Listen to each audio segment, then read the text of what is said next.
Good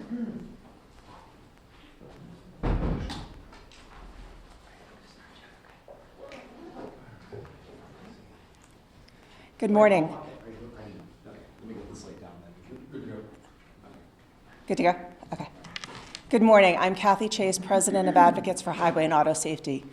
We are a coalition of public health and safety and consumer organizations and insurance organizations and companies working to advance safer cars, safer drivers and passengers, and safer roads. Before we start, I would like to take a moment to honor Congressman Elijah Cummings, who died early this morning. Representative Cummings was a strong champion for safety, having long served on the Transportation and Infrastructure Committee. Following a tragic school bus crash in Baltimore in 2016, Representative Cummings became a leader working to ensure the safety of passengers traveling to and from school. He was also an advocate for truck safety, fighting to keep bigger, heavier, more dangerous, and damaging trucks off of our nation's roads. On behalf of Advocates Board of Directors and staff, we extend our condolences to Representative Cummings' family, friends, staff, and constituents. He was a great man and will be greatly missed. We're here today to celebrate the 40th anniversary of the new car assessment program known as NCAP, one of the most successful auto safety assessment programs ever created. I am pleased to welcome a dynamic lineup of distinguished speakers, including Joan Claybrook, President Emeritus of Public Citizen, who, as head of the National Highway Traffic Safety Administration, also known as NHTSA, pioneered the effort to create NCAP in the 1970s. David Ward, President and CEO of Global NCAP, and Jack Gillis, Executive Director of the Consumer Federation of America and author of The Car Book. I'd also like to recognize two of Advocates' past presidents who have joined us today, Judy Stone and Jackie Gillen, and I would like to thank our tremendous Advocate staff for all of their efforts in putting together today's report and this press conference. After the speakers have concluded their remarks, we'll open up for questions from the media. All of the materials, including the speaker statements, handouts, and a recording of the webcast, will be available on our website, saferoads.org. Every day, more than 100 people are killed and thousands are injured in motor vehicle crashes in the U.S. The annual economic and societal price tag, largely borne by taxpayers, exceeds $800 billion. By any measure, motor vehicle crashes are a costly public health epidemic in desperate need of attention, activism, and action. NCAP was created with the goal of reducing this needless carnage by incentivizing auto manufacturers to build safer vehicles and encouraging consumers to buy them. Since the program's inception, advocates and our safety allies have successfully fended off attempts to undercut or underfund the program, while also supported legislative and regulatory efforts to enhance the program, including fighting for Stars on Cars in 2005, and providing NHTSA with expert analysis and recommendations on necessary changes. We are now at a moment in NCAP's history when ratings are stuck in the past and in urgent need of upgrading. When families walk into a car dealership, they expect the U.S. government has ensured the safety of motor vehicles. This includes providing adequate information about the vehicle's performance and reliability. Without action, NCAP's ratings will amount to little more than a participation award, rather than a motivating force toward excellence. Advanced safety features, such as automatic emergency braking, are not currently part of U.S. NCAP's ratings, despite clear and compelling evidence that these systems save lives. They also form the building blocks of driverless cars of the future. Auto manufacturers who are investing billions of dollars into automated vehicle R&D should embrace an upgraded U.S. NCAP rating system that will help demonstrate to the public that proven technology delivers safety. As we mark NCAP's 40th anniversary, we once again call upon members of Congress and NHTSA to take common sense steps to ensure that its ratings accurately distinguish the very safest cars from the rest. We are pleased to hear NHTSA's announcement yesterday that major changes will be proposed to NCAP in 2020. Actualizing our shared goal of ushering NCAP into the modern age is essential to better protect all road users. To achieve this objective, Advocates has co-authored a report with Joan Claybrook and crafted a proposal that will revitalize US NCAP, allowing the program to assume its former status as the gold standard in the world. Joan Claybrook is our next speaker, and she will give a high-level explanation of our specific recommendations. But before Joan speaks, I would like to thank her for her tireless dedication and unwavering leadership to make the road safer for all motorists. Joan has saved countless lives by not only creating NCAP, but also through her advocacy efforts on many, many, many safety advances. I'd like to welcome Joan.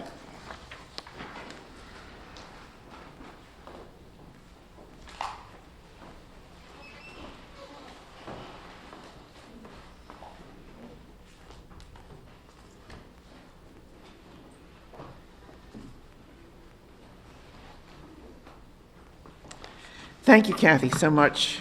She didn't say how much I badger her day in and day out to do one thing after another to improve safety, and how willingly she is to do that. And also, of course, Jackie Gillen, longtime president of Advocates, and Judy Stone.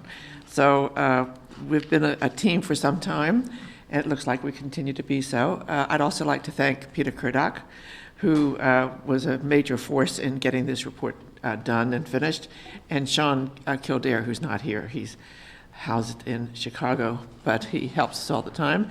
And Allison Kennedy, who's in the front, who's like the most incredible technical person with computers that I've ever met. I wish I could just sort of extract that and put that in my own brain. So good morning.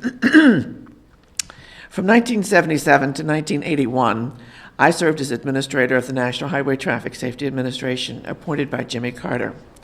This relatively new agency had the monumental task of improving and overseeing safety and fuel economy of motor vehicles. This mission was especially urgent as nearly 50,000 people were being killed in motor vehicle crashes annually at that time. Luckily, it's gone down, but not enough.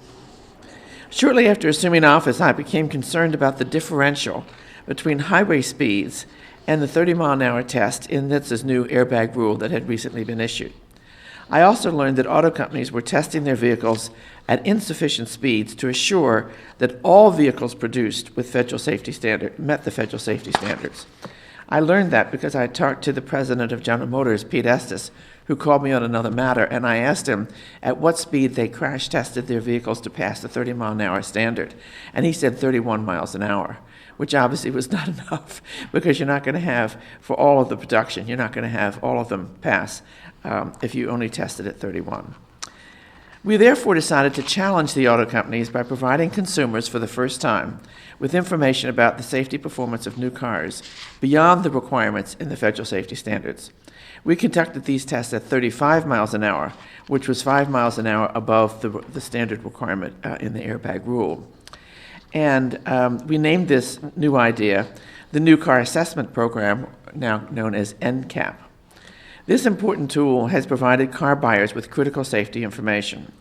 And 40 years later, the program has been emulated across the world in Australia, China, Europe, Japan, Korea, Latin America, and Southeast Asia. And others are being considered in Africa and India. And we credit David Ward with, who is going to speak after me, with being the promoter of many of these across the world. Underpinning the success of NCAP is the reality that safety sells.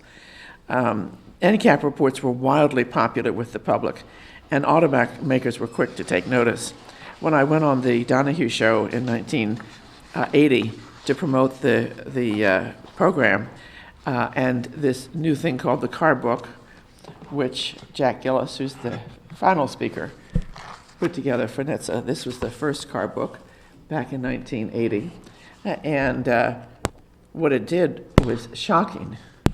it told the public how these cars performed by size of car.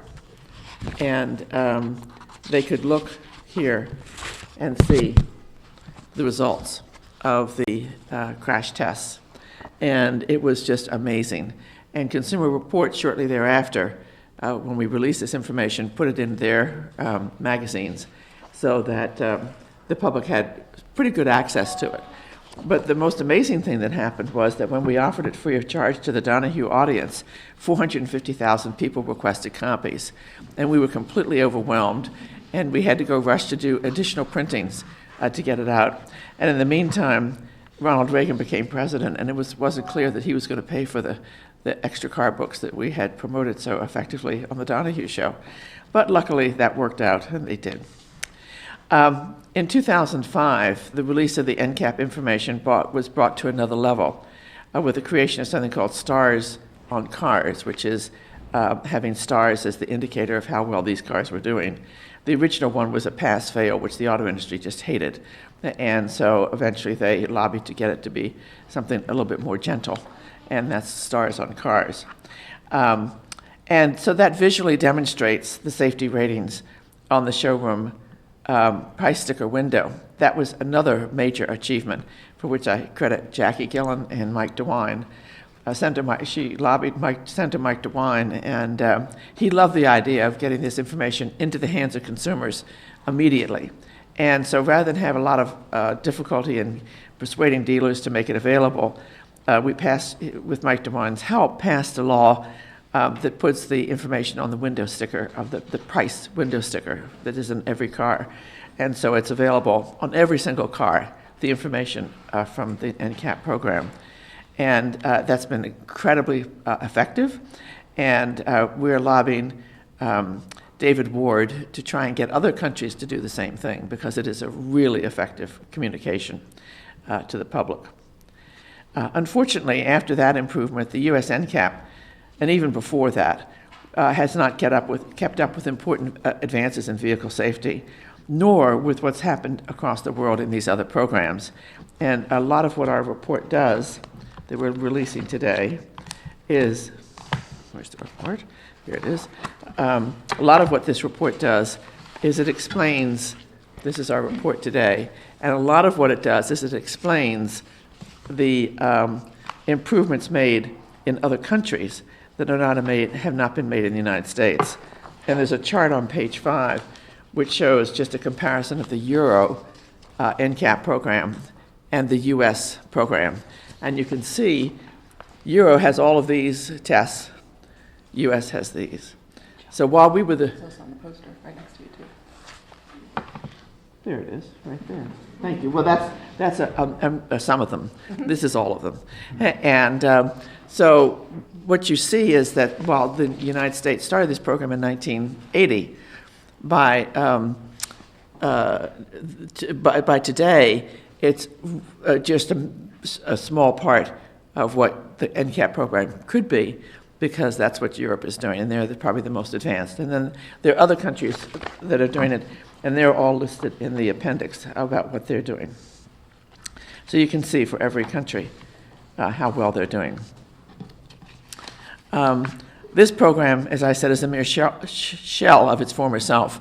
And that means it's easily manipulated by the automakers seeking the 5-star rating, the top rating, which is nearly irrelevant today because in the United States, because of a reliance on outdated metrics and insufficient types of tests. And as a result, consumers are ill-served by a program that was at one time an invaluable source of safety information. So today we're releasing this research paper, NCAP at 40, Time to Return to Excellence, that highlights serious deficiencies and outlines proposed actions to improve the program and restore it to its original significance. We are here this morning on Capitol Hill urging Congress and NHTSA to swiftly act on these recommendations, which include the following items to the NCAP ratings. 1, boosting the pre-crash performance, incorporating crash avoidance technologies such as automatic emergency braking, lane departure warning, blind spot detection. This is one of the most exciting developments in auto safety in many years, because while the auto industry used to say the nut behind the wheel is the cause of auto crashes, it can't say that anymore because it has the ability to protect the nut behind the wheel, as they used to call us, and actually have technology prevent crashes. That's an amazing development. It used to be just in the crash that you had the technology protecting you. Now it's before the crash, the pre-crash, the crash avoidance. Second, modernizing and enhancing the crash tests that we have. Third, augmenting safety for pedestrians, bicyclists, and other road users. Europe is far, and Japan are far advanced beyond us in terms of achieving that. They do have more pedestrian deaths and crashes than we do, but that doesn't mean we shouldn't, in the United States, do the same thing. And then adding a silver rating for older motorists like me, who have silver hair and are a little bit older, and make sure that they are able to be protected in crashes. And then improving access to the NCAP ratings. Not only will this revitalization of NCAP provide better information to consumers, it will also incentivize manufacturers to make their cars safer, which is what has happened from the very beginning of this program. I remember meeting with the Japanese manufacturers in 1979 and telling them that we were crash testing their cars and we were going to release the information to the public. And there was a state of complete shock that we were going to do such a dastardly thing. And so the good side of that was that the Japanese immediately, the manufacturers immediately went and improved the safety of their cars, so that when within a year or two of our releasing these initial NCAP results, their cars were much better. Yesterday, upon hearing that we were releasing this report, because Kathy Chase contacted NHTSA, NHTSA released a statement indicating the agency plans to propose changes to NCAP in 2020. And this is most welcome news. The devil, of course, is in the details, and we urge NHTSA to ensure its proposed changes address the upgrades that I just mentioned, and that the proposal is followed by swift action to take effect in 2021. There's not a lot of lead time that's needed for a consumer information program as there is for a safety standard. And so we're really pushing hard for that. And we'll work with Congress to see if we can't get that implemented. And we will also be talking to NHTSA about actually doing some work on this. They did propose in 2015 and in 2018 some improvements, but they never acted on them. They never did anything. And so it's time to act. We're also going to be working with other partners through David Ward, who's founded Global NCAP, to get NCAP really into the 21st century. And I want to particularly thank David for his dedication and his tireless work to promote NCAP safety information and UN vehicle safety standards across the globe. He is the model of the energetic advocate, pushing one country after another to adopt NCAP and to educate the buying public. And I'd like to recognize the many contributions of Jack Gillis, who is our last speaker.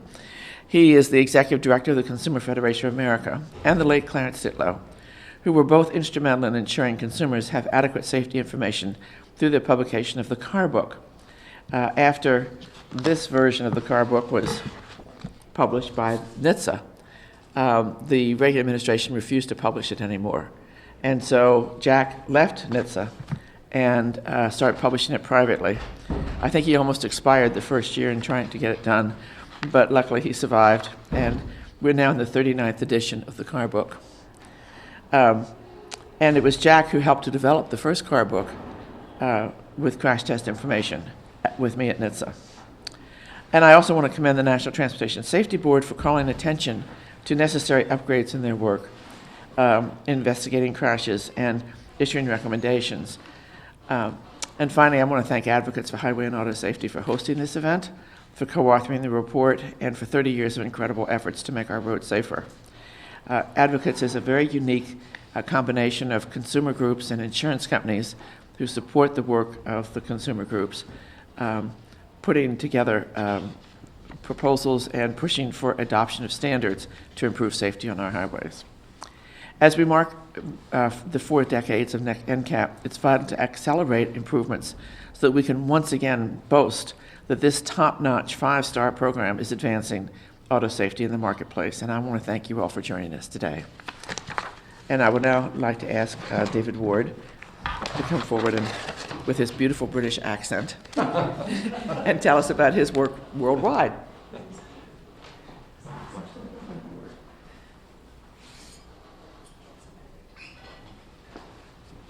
So, good morning, everybody. I'm really delighted and honoured to be here with Joan Claybrook, and very grateful to Advocates for Highway Safety for arranging this opportunity to celebrate a huge American contribution to road injury prevention. The winning formula for improved automotive safety has been the combination of mandatory standards and consumer information. And the first time this was systematically harnessed together was here in the USA, when the administration of President Jimmy Carter, who I'm delighted to see still going strong at, I think, age 95, launched the first NCAP. In 1979, NHTSA, led by Joan, began to publish crash test results at a higher level of stringency than required by federal standards, and the NCAP era began. It's now become a worldwide phenomenon, with NCAPs or similar testing programs now working in Australasia, in Africa, China, Europe, India, the Republic of Korea, Japan, Latin America, and Southeast Asia. And of course, here where it all started in the US, not just with US NCAP, but also with the work of the Insurance Institute for Highway Safety. Over the last 40 years, the spread of NCAPs around the world have contributed hugely to making automobiles safer than ever before. They've added a powerful demand-pull factor alongside the supply-push of regulation. NCAPs have stimulated manufacturers to offer models for sale that far exceed mandated standards, and they've encouraged consumers to buy the safest cars they can afford. As Joan said very powerfully, they show that safety sells. All involved at NHTSA in the launch of the US NCAP can be justifiably proud that their initiative back in 1979 has now been replicated across the globe. NCAP, born in the USA, has proved to be a life-saving gift to the world that keeps on giving. At that point, we should cue in Bruce Springsteen, I suppose. But, my role with NCAPs began 25 years ago when I was involved in a campaign to upgrade European Union crash test standards and also to launch a Euro NCAP. This culminated in the first crash test results in 1997, and a year later, the implementation of new regulatory standards for front and side impact. At that time, late 1990s, around 45,000 people every year were being killed across the EU. Today, although it's still unacceptably high, that figure is now 25,000 people dying in road crashes, and it's now the safest road network in the world. Vehicle occupant deaths are now half what they were. Of course, it's not only attributed to improved vehicles, other factors too, but the largest single contributor to this huge improvement in European road safety has been improved vehicle safety. And in 2017, it was estimated that the combination of EU legislation and Euro NCAP ratings have saved around 78,000 lives. But Euro NCAP was not satisfied with that, and it's updating its test protocols basically every 5 years. And this process of continuous evolution has made Euro NCAP the world's most advanced consumer test program. I'm very pleased, actually, we've got Richard Schramm here, who's the technical director of Euro NCAP. So any of you who want to ask tough questions of what their protocols include, Richard is the guy to talk to. In 2011, I was very proud to launch the Global New Car Assessment Program, which serves as a platform for consumer testing worldwide. I've privileged to see the NCAP effect work in all the world's major emerging markets. And once again, the basic formula of success has worked everywhere to improve vehicle safety. Latin NCAP, for example, began in 2010, and at that time, all of the region's best-selling cars scored 0 stars. That meant that the cars would fail either US or EU crash test standards. Last month, Latin NCAP released a 5-star rating for the region's current bestseller, which is called the Chevrolet Onyx, previously a 0-star car. The model got 5 stars for occupant protection, 5 stars for child protection, and it even got a special award for meeting pedestrian protection standards that are not yet applied in the US of A. And I think that's an extraordinary tribute to the dynamic success of Latin NCAP. turning around the performance in that region and encouraging General Motors to transform the level of safety that they're now meeting in that region, well above any kind of regulatory standards. It's an extraordinary story. More recently, I've been involved in our Safer Cars for India initiative, which is a kind of pilot project to establish a permanent Indian NCAP, which is now the 5th largest vehicle producing country in the world. Our first test results in 2014, again, nearly all the cars tested were zero. That means failing basic federal motor vehicle crash tests and equivalent EU ones. Last December, after we've completed around 30 different model tests, we were delighted to award India's first ever 5-star car to a Tata Nexon, a vehicle entirely engineered, designed and produced in India. So that shows also the extraordinary skills capacity that's growing in these emerging markets. And in parallel, the Indian government has introduced new crash test standards for front, side, impact, and for pedestrian protection.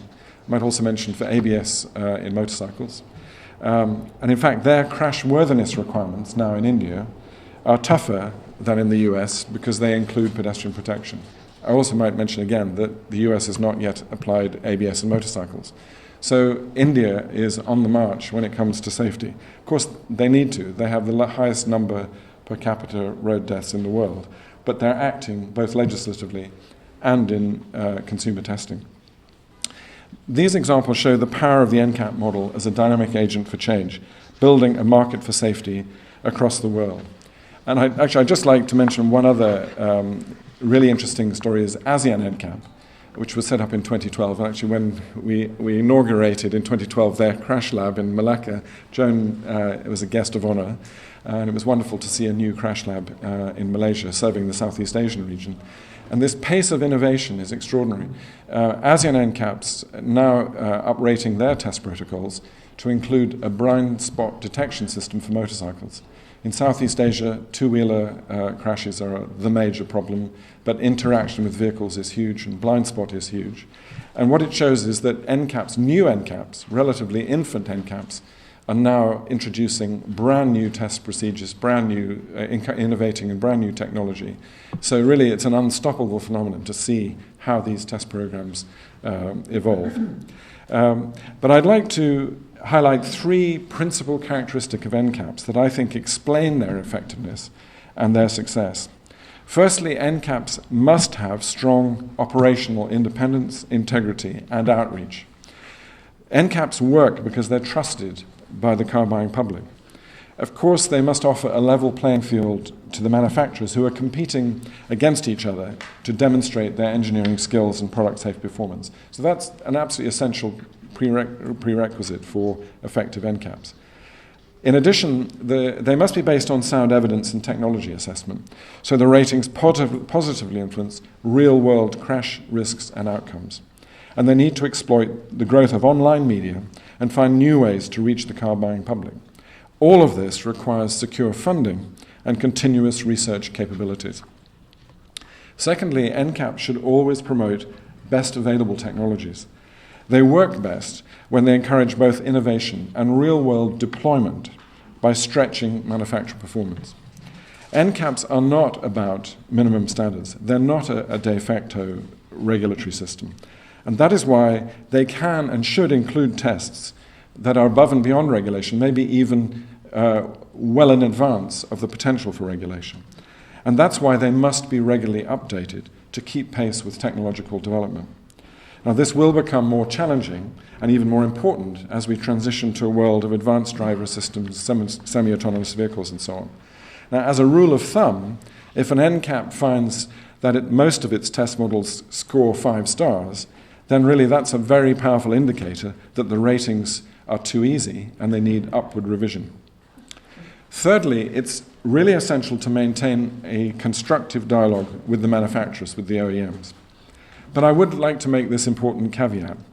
OEM associations, not the manufacturers, but the OEM associations, have a very poor record of negative influence on NCAPs.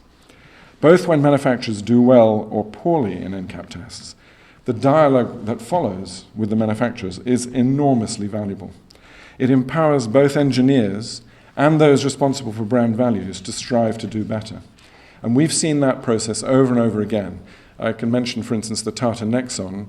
When we first tested cars in India, we tested the Tata Nano, very much a zero-star car, but it was been a fantastic process of constructive engagement to help Tata reach a first five-star car in India.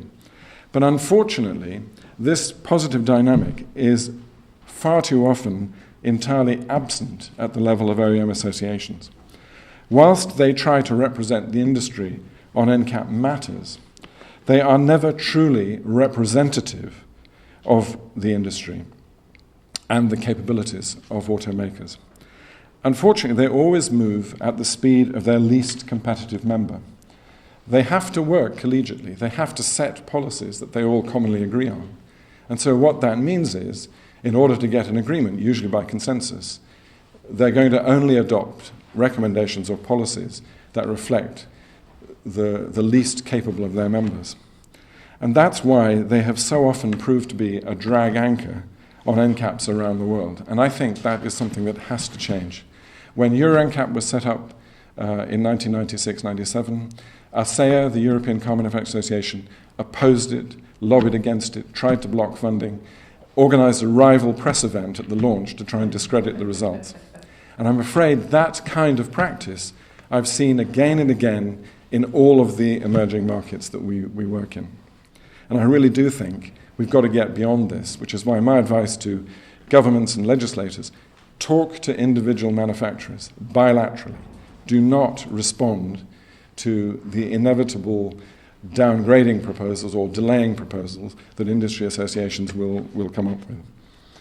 Now, as we celebrate its 40 years, I hope that US NCAP can again show the same mold-breaking power that it did in 1979. As other NCAPs around the world become increasingly sophisticated, it will surely be desirable for the tradition of US leadership in the automotive industry to be demonstrated once again. Back in 2015, I can say the NCAP community around the world was very encouraged to see the proposed update then of US NCAP.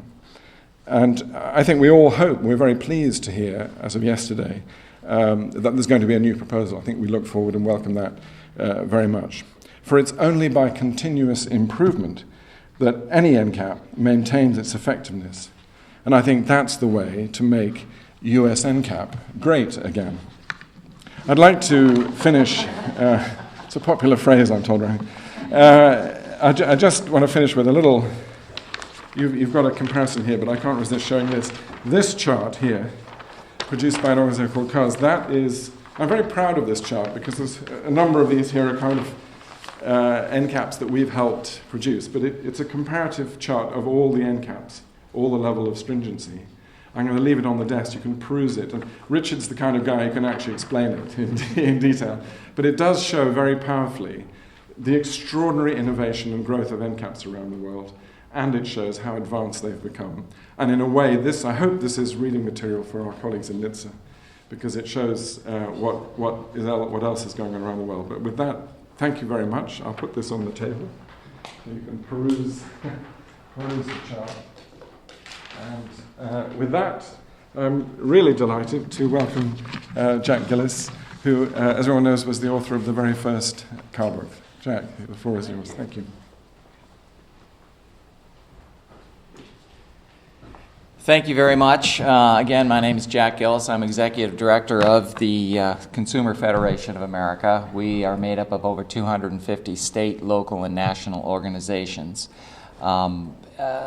Also the author of the car book, which was published by the U.S. Department of Transportation, and now, thankfully, published by the Center for Auto Safety under the direction of the great Jason Levine, who has managed to keep the book alive. And as we acknowledge the 40th anniversary of this NCAP program, under Jason's direction, we are preparing the 40th edition of the car book. You can now get the car book online at autosafety.org. Just for the record, when I did the car book for Joan, I was only 10 years old. I had a full head of hair, and that was the truth. Few federal agencies have greater impact on the public and personal health of Americans than the National Highway Traffic Safety Administration. and few programs have done more to improve vehicle safety than NHTSA's crash test program. By simply publishing these test results, which we set out to do 40 years ago, we were finally able to get the manufacturers to compete on safety performance. That's the good news. The bad news is that a major overhaul of the NCAP testing program is long overdue. The program has stalled in neutral. The star rating system has resulted in starflation, with most vehicles getting virtually the same star rating. That has essentially taken away the consumer's ability to make an informed choice and separate the lemons from the peaches, the whole purpose of the NCAP program. NCAP needs a major overhaul to reinvigorate competition on occupant protection and significantly improve vehicle safety. And why is this so important? Because before today is over, there will be over 17,000 motor vehicle crashes in the U.S., resulting in over 100 deaths and more than 7,500 injuries. And while each year the economic cost is in the billions, the cost in personal tragedy is immeasurable. Why is NCAP so important?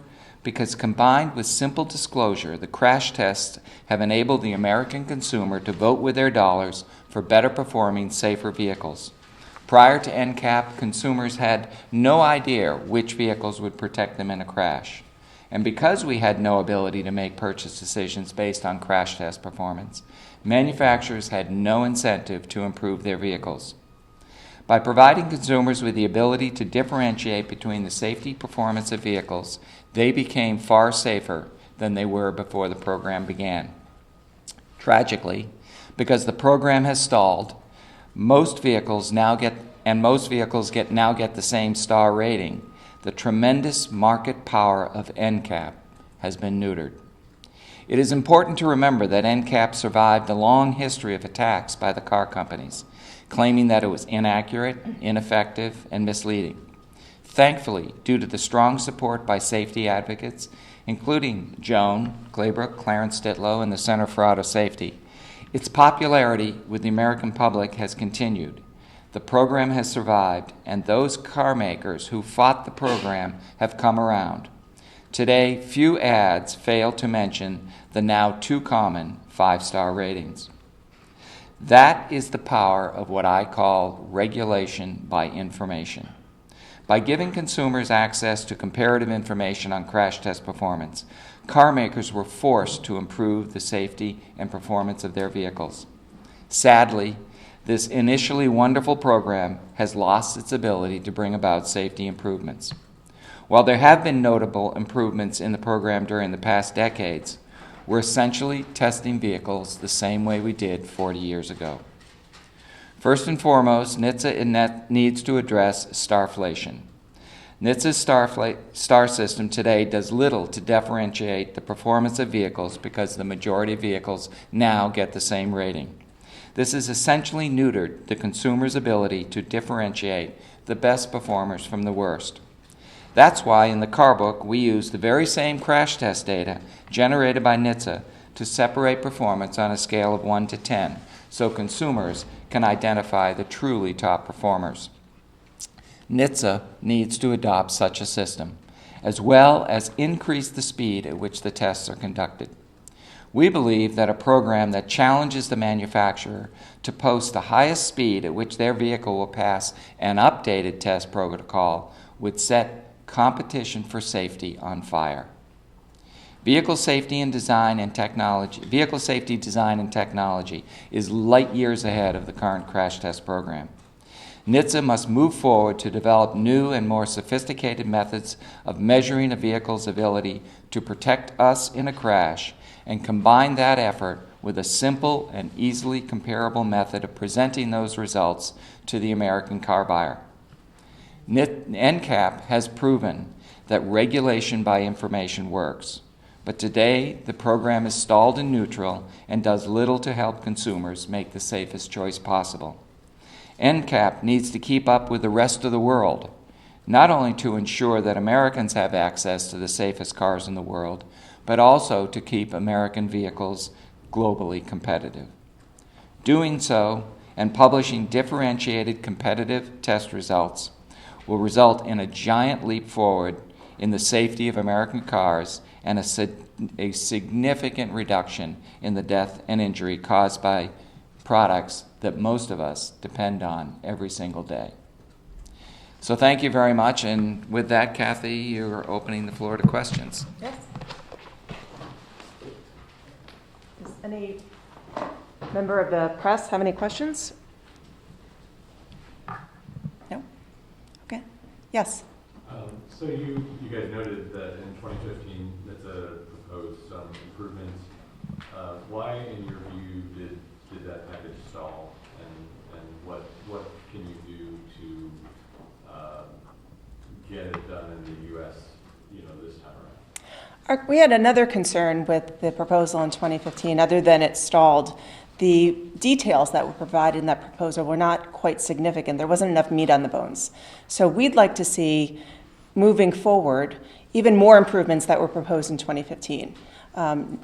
Not just what that offering was, but much more substantive so that the U.S. can catch up to what's happening in Euro, NCAP, and other countries around the world. And I'd like to invite any other speakers to add to my comments.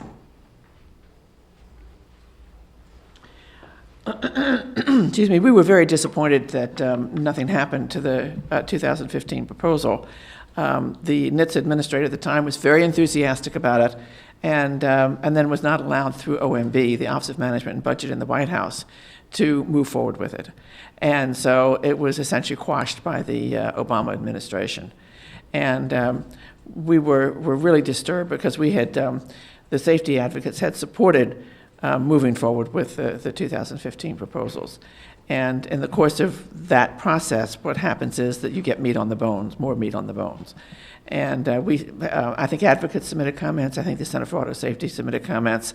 So there was a lot of push from our side.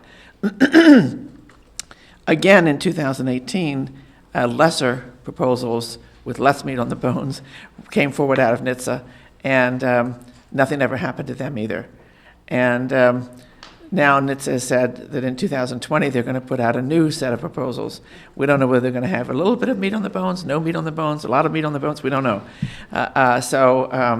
One option is to try and get Congress involved again. Jackie Gillen and I worked endlessly to get safety provisions into legislation through advocates and public citizen and so on, because we didn't trust the administration to do it and get it done. And I think maybe that's time, again, to try and get Congress to take this issue up. Yes, please. Do we need to come here? Yeah, you do. You do, actually. Just Yeah. one additional, you heard my little sort of, hopefully not too undiplomatic complaint about the role of industry associations, but there's a sort of evidence one, is this attached to the document here, which was the submission sent on November the 10th, 2016, to the Trump transition by Mitch Bainwell from the Auto Alliance. And I think this letter was about as badly thought through as when industry CEOs flew here in private jets when they were trying to negotiate a bailout. This letter called for a rollback on kind of everything. And of course, it's a different subject, but it's caused the total fiasco of the fuel economy problems, where the rollback has meant it's pitched federal government versus California. And the irony is the members of this association have now basically sided with California. So I don't know what they thought they were doing, allowing Mitch Bainwell to write a letter like this. But the tragedy is that the NCAP process got caught up in the rollback.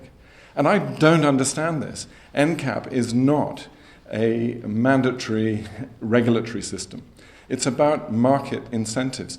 You can be a purebred free marketeer who fundamentally disagrees with government regulation, but you should believe in information for consumers. If you're a real, true-born believer in free markets, you want an empowered, knowledgeable free market.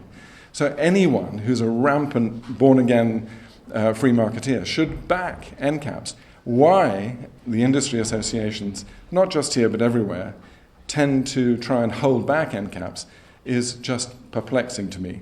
It helps them sell better products to the public. And you'd have thought, as entrepreneurs, that's what they want to do. And so this is evidence one of my case against industry associations. Thank you. Sorry. I think there's one very important thing that we need to keep in mind, and that is the extraordinary power of the American automobile industry. And the American automobile industry has captivated Congress and has prevented the regulatory agencies from doing their job. In addition, I will take one exception to what David said. These free marketers like marketing, but they want to control the message.